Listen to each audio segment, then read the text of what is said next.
warahmatullahi wabarakatuh. Halo semua, kembali lagi bersama saya Nanda Khairunisa. Di video kali ini kita akan membahas terkait dengan model pembelajaran. Apa aja yang akan kita bahas kali ini? Yuk kita cari tahu. Apa itu model pembelajaran? Nah, model pembelajaran merupakan kerangka atau pola-pola yang digunakan sebagai pedoman di dalam merancang dan melaksanakan proses pembelajaran secara sistematis, sehingga tujuan pembelajaran dapat tercapai secara efektif dan efisien.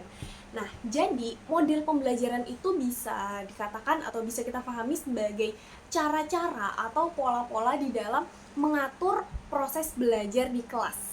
Nah, jadi dari awal sampai akhir pembelajaran itu sudah ada alurnya, bukan cuma cara menjelaskan materi saja, tetapi bagaimana guru mengajar di kelas, bagaimana akhirnya dari guru mengajar di kelas ini bisa membuat para siswa ikut belajar, dan bagaimana supaya suasana kelas itu bisa dibuat lebih nyaman. Nah, dengan adanya model pembelajaran ini, proses belajar itu jadi lebih terarah dan tidak asal-asalan.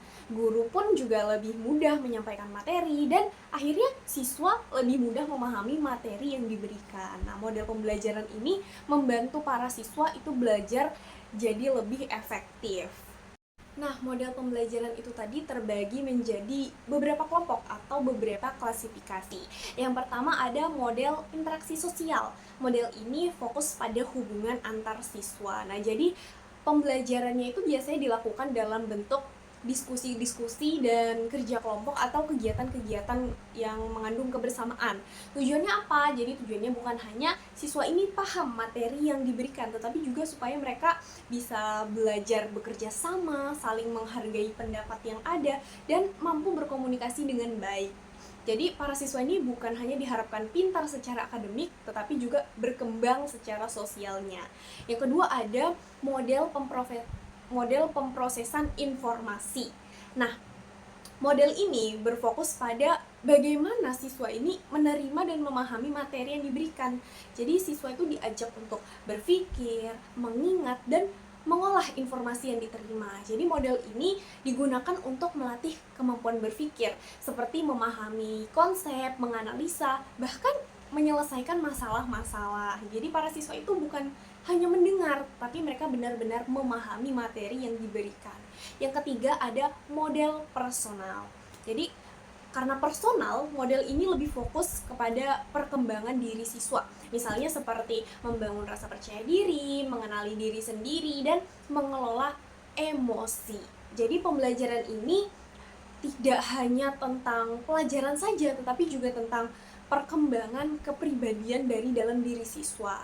Yang terakhir ada model modifikasi tingkah laku. Nah, karena modifikasi, jadi model ini bertujuan untuk mengubah perilaku siswanya. Nah, biasanya dilakukan dengan memberikan reward jika siswanya ini melakukan hal-hal yang baik, atau memberikan punishment jika siswa ini melakukan pelanggaran. Nah, tujuannya agar para siswa ini bisa terbiasa dengan perilaku-perilaku yang positif. Nah, kalau kita bahas lebih detail lagi, ada banyak macam-macam model pembelajaran yang sering digunakan di kelas, seperti model pembelajaran langsung, kooperatif, problem-based learning, project-based learning, inquiry, discovery learning, dan pembelajaran kontekstual. Yang pertama yaitu model pembelajaran langsung atau direct instruction. Jadi model pembelajaran langsung ini adalah model pembelajaran yang berpusat pada guru dengan penyampaian materi secara terstruktur dan bertahap untuk membantu peserta didik memahami konsep dengan jelas. Nah, di dalam model ini, guru itu berperan lebih aktif. Nah, jadi guru itu menjelaskan materi secara bertahap dan jelas, mulai dari penjelasan, kemudian contoh, bahkan kemudian memberikan latihan-latihan. Nah, model pembelajaran ini sangat cocok untuk materi-materi yang dasar atau materi-materi yang memang perlu dijelaskan secara runtut gitu dari awal sampai akhir. Kelebihannya memang siswa cepat paham, tetapi kekurangannya akhirnya siswa ini jadi lebih pasif kalau tidak dikombinasikan dengan aktivitas lain. Yang kedua, model pembelajaran kooperatif. Jadi model pembelajaran kooperatif ini merupakan model pembelajaran yang melibatkan kerjasama antar peserta didik di dalam kelompok kecil untuk mencapai tujuan pembelajaran bersama. Nah, dalam model pembelajaran ini, siswa itu belajar di dalam kelompok kecil, mulai dari mereka berdiskusi, saling bertukar pendapat, dan bekerja sama untuk menyelesaikan tugas yang diberikan. Model ini memang sangat bagus untuk melatih kerjasama, komunikasi, dan tanggung jawab. Tetapi memang kadang ada siswa yang kurang aktif dan akhirnya dia mengandalkan teman sekelompoknya. Yang ketiga, terdapat problem based learning. Sesuai namanya, model pembelajaran ini menggunakan permasalahan nyata sebagai dasar untuk melatih kemampuan berpikir kritis dan pemecahan masalah dari peserta didik. Nah, di dalam model ini itu menggunakan masalah-masalah yang ada di kehidupan nyata sebagai bahan pembelajaran. Jadi, siswa itu diberikan suatu masalah, lalu mereka diminta untuk mencarikan solusinya. Nah, dengan cara ini akhirnya siswa itu belajar berpikir kritis dan tidak hanya menghafal materi-materi. Jadi memang model ini membutuhkan waktu yang lebih lama, itu adalah kekurangannya. Kemudian ada project based learning. Nah, project based learning ini adalah model pembelajaran yang melibatkan peserta didik dalam kegiatan pembuatan proyek sebagai sarana untuk memahami materi-materi yang diberikan secara mendalam. Di dalam model pembelajaran ini, siswa itu belajar dengan cara membuat proyek. Misalnya proyeknya itu berupa poster, video-video edukasi, atau bahkan laporan-laporan. Nah, proyek ini biasanya dikerjakan dalam beberapa tahapan. Tahapan-tahapan itu membuat akhirnya siswa tuh belajar lebih aktif, kreatif, dan mandiri. Tetapi memang model ini juga membutuhkan waktu yang cukup lama dan persiapan yang panjang. Selanjutnya terdapat model inquiry, yaitu model pembelajaran yang mendorong peserta didik untuk mencari dan menemukan sendiri pengetahuan melalui proses penyelidikan atau pengamatan. Nah, jadi di dalam model ini itu mengajak siswa untuk mencari dan menemukan jawaban atas pertanyaan mereka sendiri. Jadi siswa itu akan melakukan pengamatan-pengamatan, kemudian bertanya atau wawancara dan percobaan. Jadi di sini guru ini hanya berperan sebagai pembimbing. Nah, model ini itu melatih cara berpikir ilmiah, tetapi memang tidak semua siswa langsung bisa karena memang butuh kemandirian.